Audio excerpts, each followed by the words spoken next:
Oh, what's up, guys? So as I said before, we have a lot to share and a lot to tell you. And today I'm really excited because we get to tell you a Ranger story. And this story is about Corey Smith, who, you know, it is amazing to me what the power of one person with a little bit of motivation and a little bit of adversity, and when they overcome that adversity, how many lives they can change. It's something that I think we miss a lot of times. So the thing about perseverance to adversity is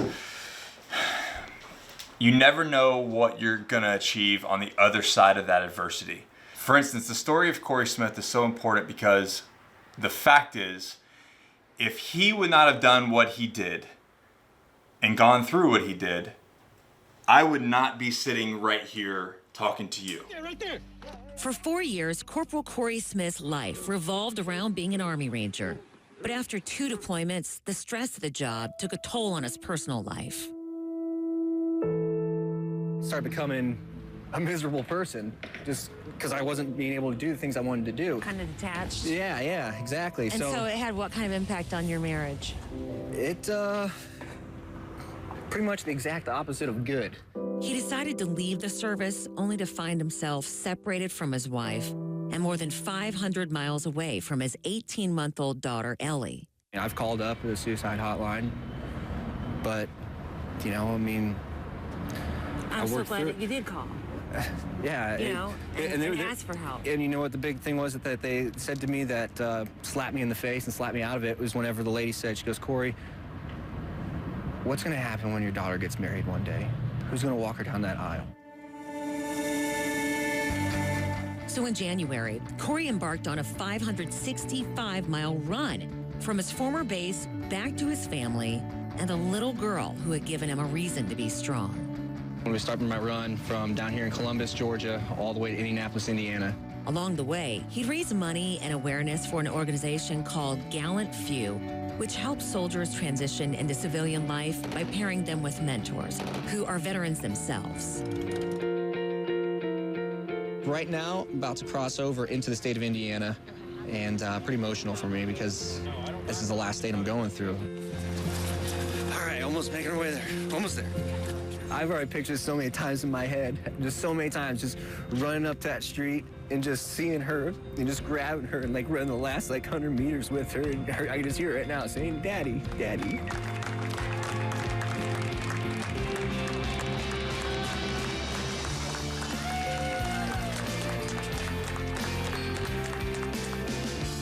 She won't understand it now, but you know, later down the road, she's gonna look at it and be like, wow, you know, my dad did this. My dad did this for me and did this for many other people.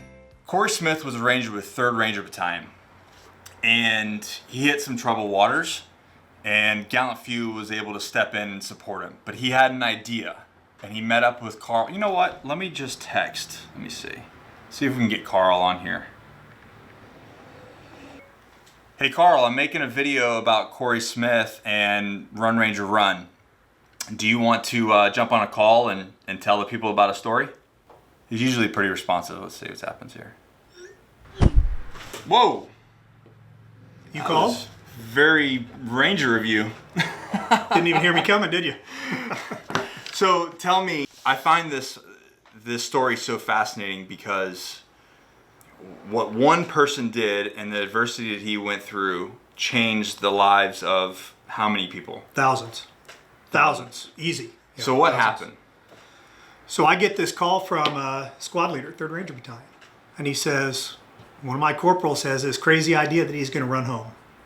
And So- this is where? Where's 3rd Ranger Battalion? In Columbus, Georgia, Okay, and he's going. and at Fort Benning. Okay. So he says, talk to this guy and see if you can help him. So I get in line with Corey. Corey, what's going on? I'm going through a separation from my wife, and I have to make a decision. Am I going to be a single dad on active duty, not with my family, or am I going to go be a dad and be present? And he said, there's no choice. I've got to go where my family is. So then he has to go through going into his unit and saying, hey guys, I made the decision. I know you guys are going back to war because we just And he's got already through done a deployment. And he's already done a few done deployments. several deployments, that's Yeah. right. And now he has to go in and say, I'm not part of the team anymore, I quit. What happens in a special operations unit, still happens today, when you step off that train, they don't have time for you on a daily basis, right? Because they're going forward, they're going to war. So you're not going with us, pal. You just hang out over there till your time's done. Right. So he had a lot of time on his hands. And to eat up that time, he ran. So he'd work all day, he'd go home to an empty apartment, which he hated. So he'd go out and he'd run 5, 10, 20 miles at night. Because he's used to being with his squad. Exactly. And his platoon. His sense of purpose is gone. So maybe you ought to see what you can do about this. So he came up with this crazy plan to run home. And he's explaining this to me, and I said, so how far is home? And he said, well, Indianapolis is about 565 miles from my apartment. Okay, what's your plan? And he says, I'm going to run 20 miles a day till I get there. And I said, okay, what's the rest of your plan? So basically a marathon a day. Until he gets there. Until he gets there, yeah. And so I said, okay, so when are you starting? And he's like, January 2nd.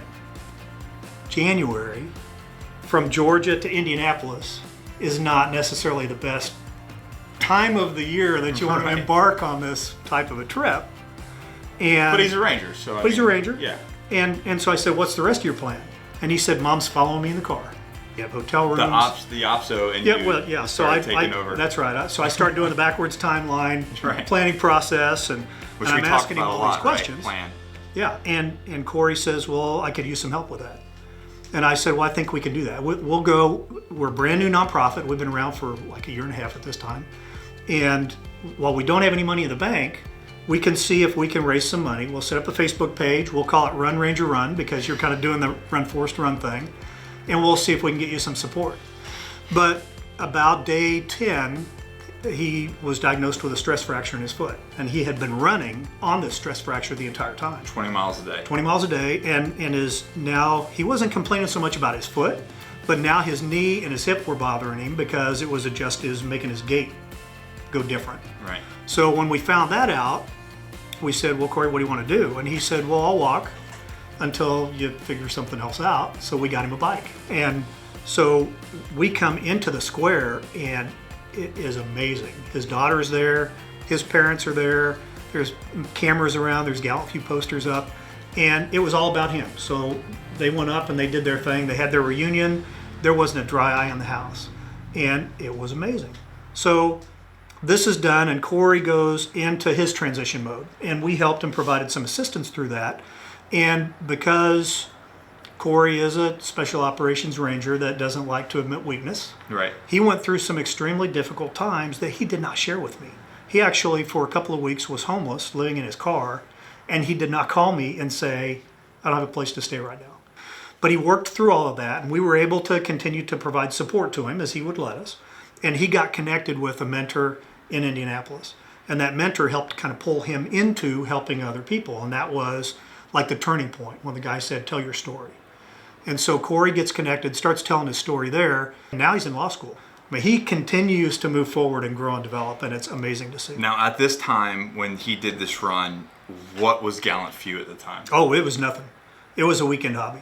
It was you working with some guys. It was me, and if somebody called me and said, hey, I need some help on something. And you had a couple LinkedIn groups. You had a couple Ranger LinkedIn groups. At this time, I had well over 1,000 Rangers that were in a LinkedIn group. But as far as like money and infrastructure, I mean, we didn't have anything. You didn't have anything. We had just we got a couple of donations that were enough for us to have a Facebook page and a website and a mobile phone and pay the phone bills. That was about it. During Corey's run, enough people liked the Run Ranger Run Facebook page that we put together that we raised about $12,000. And most of that went to pay for his journey. We gave him a cash grant at the end of it to help him with whatever he needed done. Stabilize his life in That's right. If he needed a down payment or buy new suits or whatever it was for that. And then there was $1,000 left over that Corey agreed to come back to GallantFew. So we took that $1,000 and we started thinking, now what can we do to honor what he did, but continue this momentum that was built? Because now we've got, I forget how many it was, more than 5,000 people that had liked this Run Ranger Run Facebook page. So we got 5,000 people. We can't just let this die. We have to do something with it. And I don't get very many good ideas, but I had an idea to ask people to come together and do what Corey did by himself, but do it with 9 of your friends. So a team of 10. Can you and 9 of your friends run, walk, bike, swim, anything that you can measure distance. Even climbing works because Right. I like to do that. We've got veterans like me that have prosthetic hip and can't run anymore, and we've got veterans like you that just hate to run. So we got to find other ways to get people to participate. But the first year, 2013, we did it as an event. We raised $100,000, and it cost about $5,000 or $6,000 to do the event. And so now we have funds. Now we can go from being a weekend hobby to can we establish a professional organization. But every year it has increased, and that increase has allowed us to do things like when I met you, we had that initial batch of money that had come from Run Ranger Run #1 as a team event, right? So we 2013. met in 2014. And yeah, if you Yep. look at your shirt, it Oh, says yeah. established 2014. 2014. So we still had money left over from that event, and that became the seed funds to establish the Raider Project. Right. Right? So you got Corey Smith that does this run that generates interest, that raises awareness. And I've always said, if people understand what the veteran issues are, they understand what GallantFew does in response, then they're going to want to support us. So that one seed that Corey planted by doing his run has turned into apple trees that are helping thousands of veterans, right? Raider Project, Darby Project. Matter of fact, Darby Project, we ought to get their perspective on what's going on. Yeah, let's call Bryce and see if he wants to call in. How about I just text him? There you go. It's gone. It's on the way. He's probably skateboarding or surfing Well, or climbing. he is a ranger, so there's a sounding out the words process that goes along with it. He says he's on his way. Sweet. Whoa! What's up? Hey! Surf's not up. Oh, We lied. darn it. So it's the Darby Project Director, Bryce Mahoney. Whatever. I've been called so many things I don't even remember anymore. So now we have the Darby Project. The following year, 2015, I go to SHOT Show, and people are walking up to me saying, you need to check out Raider Project because they're doing really good things on the behalf of veterans, right? But my philosophy has that developed was Right. Army Ranger, Marine Raider, you don't speak the same language as me when it comes to military experience. Right. And if I try to tell you what works for Raider Project, it's not going to work. You don't. Right? Yeah. It's just not gonna Especially work. when you have a veteran that's transitioning out that's not used to the veteran world. Yeah. Where we're all kind of one big happy family. They're Yeah. used to their own core individuals. That's There needs to be that doorway or that Yeah. like soft opening kind of thing. Yeah, so I was actually pleased that they didn't immediately identify Raider Project as a GallantFew organization because it's important for it to have the credibility and the ability to stand on its own. Right. Well, I mean, just look at what happened. I mean, from my perspective, one guy reached kind of his breaking point and said, "I don't have anything. I'm running home to my daughter." And off that one thing, I'm sitting here, and I was going through my transition. You guys know that. If it wasn't for the Raider Project and GallantFew, I don't even know what would have happened to me. Because when we met, I was not in the greatest spot mentally or physically. Yeah. And I think we were both all everybody. everybody. That's so it blows my mind to think that it's all stemmed from one individual. Yeah, and what happened is when I saw the reception at SHOT Show that you had, Right. then I said, we've got to get a Ranger in charge of Darby Project, other than me, because I'm focused on these other things. Now, I heard that this year somebody's kind of stealing the show over here with I go out and I post that I do a 50-mile bike ride. What does Bryce do? Bryce goes and posts he does a 50-mile bike ride. 57. Well, I have a bike ride, 63. Which, by the way, the only so you reason still- I did the bike ride is because you posted your bike ride. It was like, this I'm is younger what we and do. faster. Yeah. This is what we do. The plan of one created purpose for many in this. And even beyond the veteran community. That when you take what Corey did, that one guy, that message has gone out to 100,000 people. And there are people out there who are alive today because Corey of did what that, Corey right? did. That's right. And even there was, I would say I'm one of those. Same. it's an amazing thing. So here we are. We got one guy that had some adversity in his life, some transitional issues, and he made a decision to not be a victim and take action. Now, of course, Carl, like being the ops officer that he was, helped him plan and supported him. But because Carl supported him, Carl was able to support me and support Bryce with the Darby Project. And because of that, that has allowed us to support hundreds of veterans and to mentor them and to put the programs together that we do now. Yeah. And I mean, it comes down to this, like, you know, we've talked about the connection part of it, but for a lot of people out there, that next step of like connecting, and it's that question, what I want to help, what do I do? Yeah. And not, people just don't know. There's so much stuff out there that's really, I mean, that's what you did with Corey, is he had a vision and you just help him structure that vision, just like we do all the time with transition, with people that want to do events, whatever that they're trying to do, just helping to coach and educate people on how they can make a difference in their community. Because you never know the one person that you help, what that one person can do, the second and third order effects of that one individual that tries to make a difference.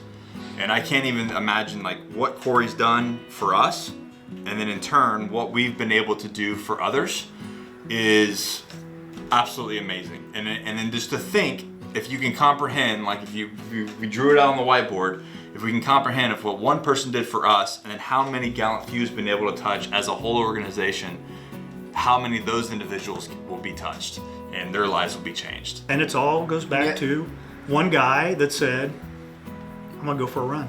565 miles. So we got one more week in Run Ranger Run. What can people do to support? How do we get the word out even more? Yeah, so right now, best way to support is go to runrangerrun.com. You can make a donation. You can find a link on there to do it. They can donate. They can help get us connected to companies.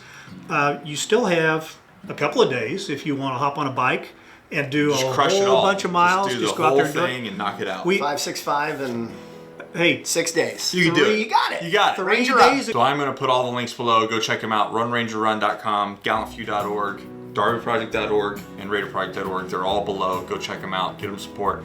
You never know what one person might be able to accomplish and how many lives you're going to affect. Might be you. Might be you.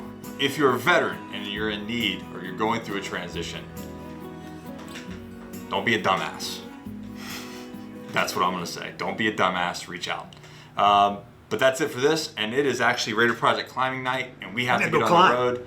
We have to go climb. More on the climbing project later, but that's where we're heading now. So thank you guys. We're going to go have fun with a bunch of veterans and families. See you guys later. And if he's beside me, I know I need never care.